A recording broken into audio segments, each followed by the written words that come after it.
A few weeks ago I reviewed the GainLab Empress and I had one very interesting comment on it and I want to make a video about it right now. So let's get started!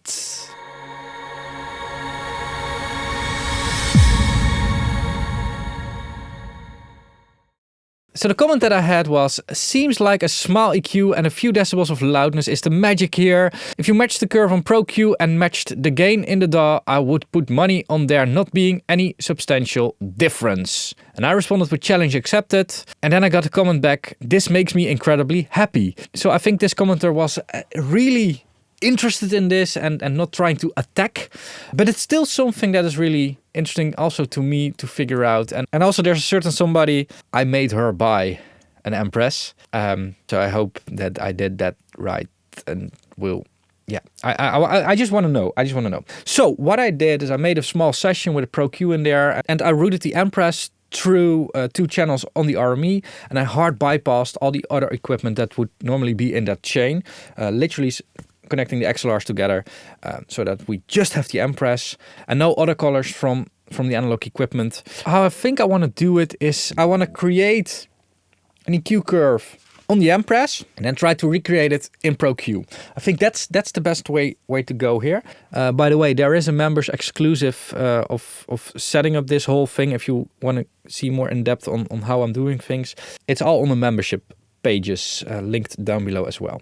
So yeah, let's set this up. So let's make it work on like EQ in, of course. That's better. And here also boost like.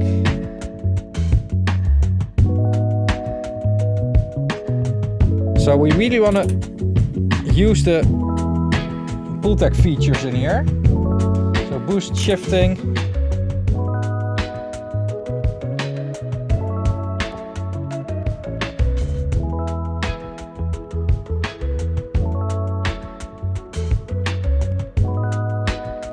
And when it comes to testing, there's nothing wrong with overdoing it.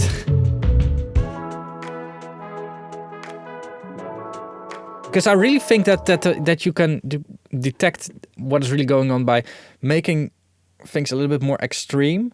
Yeah, that's just what I think. And let's also freshen it up a little bit.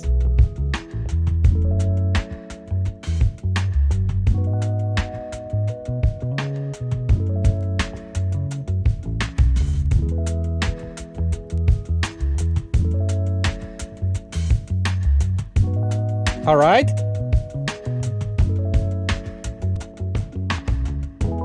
Okay. This is going to be our setting. We're not using the mid-band right now, just low and high, because that's the original Pultec vibe.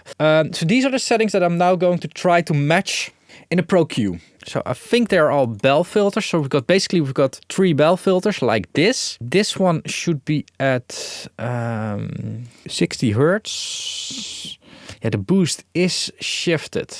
That's going to be a little bit difficult to figure out. But I do have some tricks. I think that's 9 decibels, like that. And yeah, I don't know yet about the cut. And we've got 16 kilohertz here.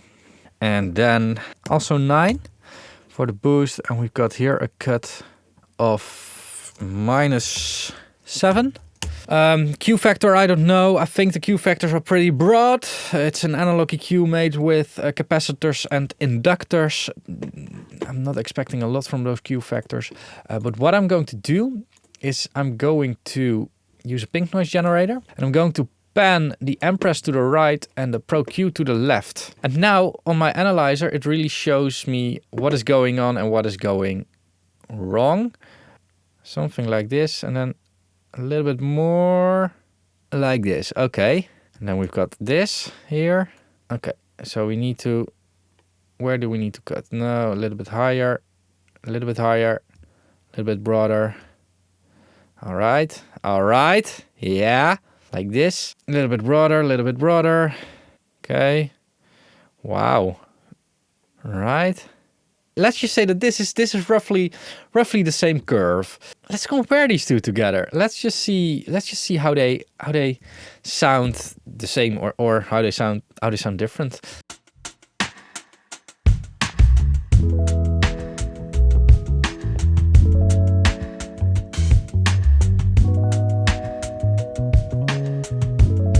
Okay.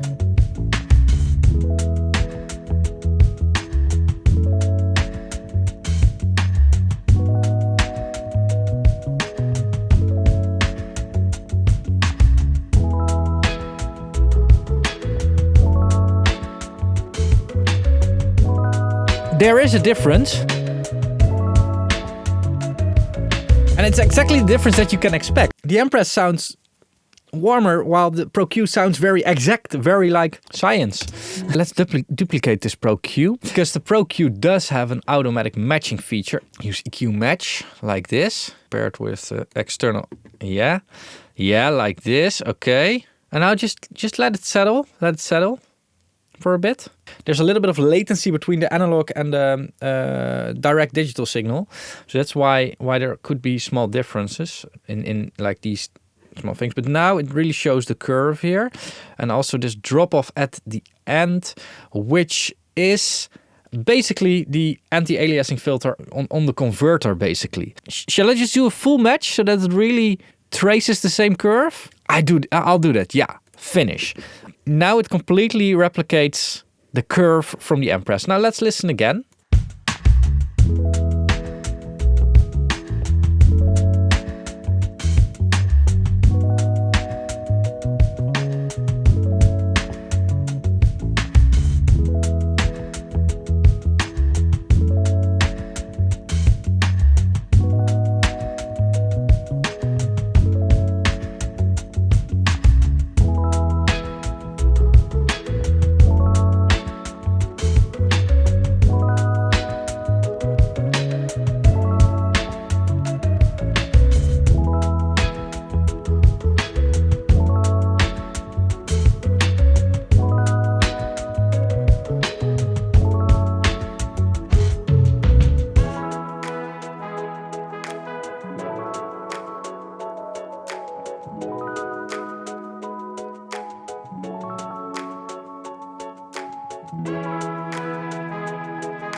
Difference is already smaller. Now, of course, are you going to draw this curve when you wanna when you're going to EQ? I think not. I think you just want to draw three Bell filters. Anyway, a plugin that could draw such a curve, of course, is the EQP1A UAD Pultec clone plugin, Rusty, front plate, whatever. So one of the things that I want to quickly show from the UAD Pultec, just to know what is going on. Pultec is in bypass.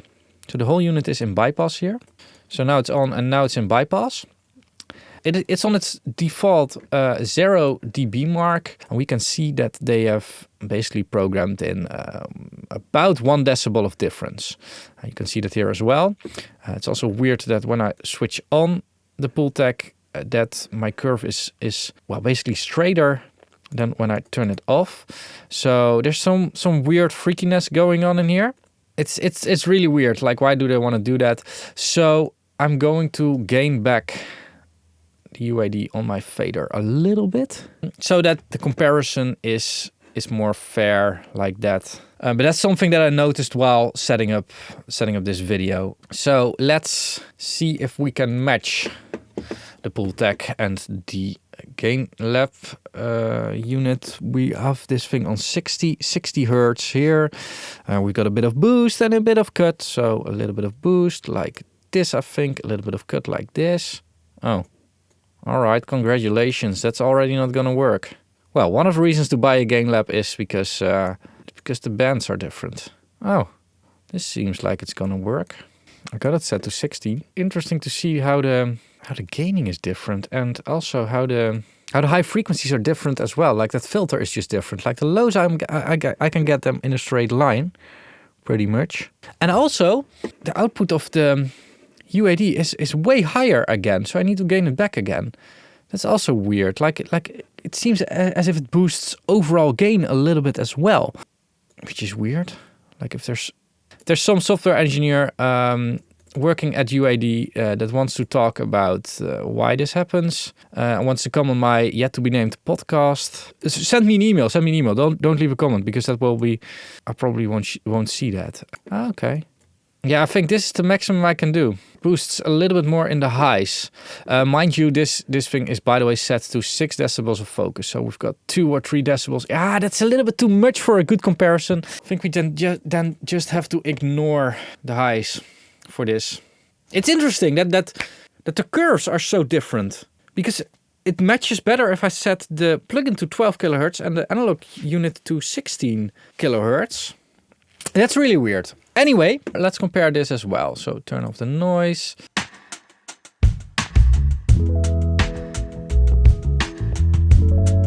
This is not a curve I would actually use on such a production, just so you know.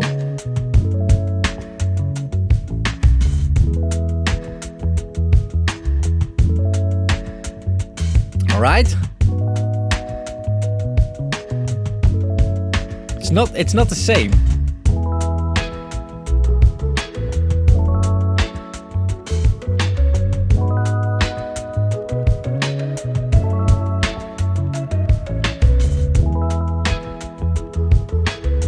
Yeah, and again, like of course the highs, yeah, it's not as open, so that makes these tests very difficult. So what I now want to do is record output for the plugins, so that I can do a null test, of course. The null test. Ooh, this is going to be interesting. Look how well that waveform matches. Not fully.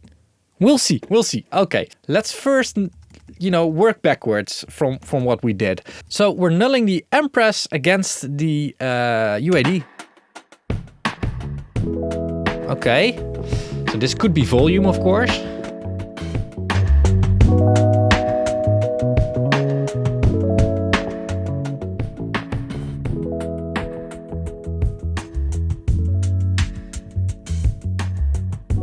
So as you can hear, it does not null. And now let's null it against the Pro Q that was automatically matched. So the complex Pro Q that nobody's going to recreate while working on a track. You only do that if you have the hardware unit and, want to replicate it for some weird reason in a video like this.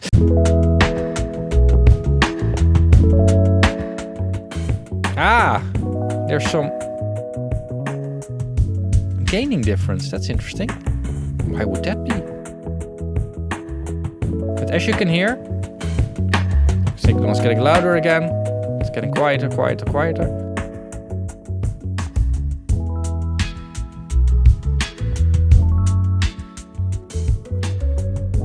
So Pro Q is not doing the same thing. Even not when it's matched. It's not the same. And now the manually matched one, so the curve that you would probably make as a sane person in a Pro Q. So let's see if that nulls.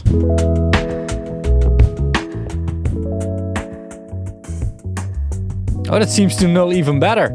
And that's probably because all those little filters that the Pro Q was making, they all have a little bit of phase shift. And in a null test, those phase shifts will really stand out. Now we're getting louder again, so... Yeah, again, it doesn't null.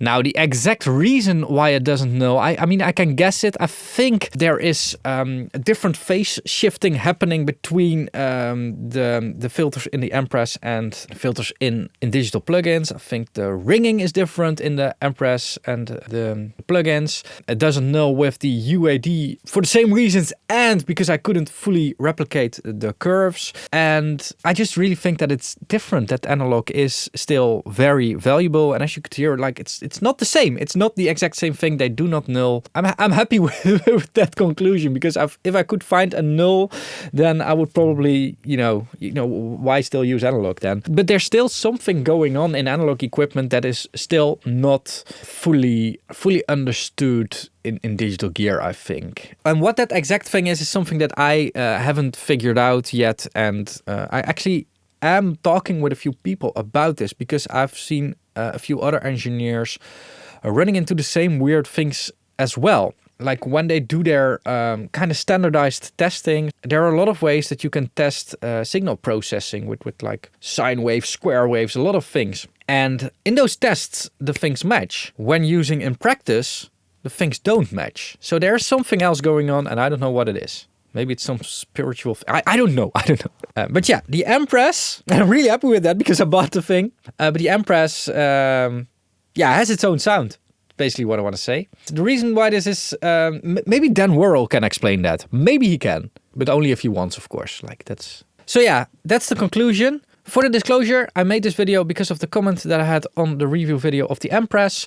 I bought the Empress myself. I use the Pro Q on a day-to-day basis, so I own the Pro Q. Those are NFR licenses that have been gifted to me by FabFilter. For some weird reason, I do have access to the UAD Spark plugins. I think I discussed this with Universal Audio, and it's something that I'm saying to all the plugin makers, like, hey, make sure that I have access so that when I impulsively want to make a video, that I do not have to go over the headaches of getting all the licenses and that kind of stuff. So it's highly appreciated that I have access to all those tools to make these videos. However, I'm not in contact with all of these companies, including Game Lab, about this video, so nobody knows what is coming. Everything that I'm saying in this video is my complete, honest and independent opinion. And if you appreciate that, make sure to get your hardware using my affiliate links over here and your software using my affiliate link over here. The links will also be in the description down below. And that's it for this video. Thanks a lot for watching. If you want to support the channel, you can do that by becoming a member. Members will get access to a lot of extra content, including the full audio from this video. So they can do their own comparisons and tests and a behind the scenes look on how I did set up this video. You can become a member on Patreon or on YouTube. Content is the same on both. You can also subscribe to both, but that wouldn't have really any added benefits. I'll link the behind the scenes video over here. And if you just want to watch more public videos, I'll link an interesting video over here. Thanks a lot for watching. Keep pushing and bye bye.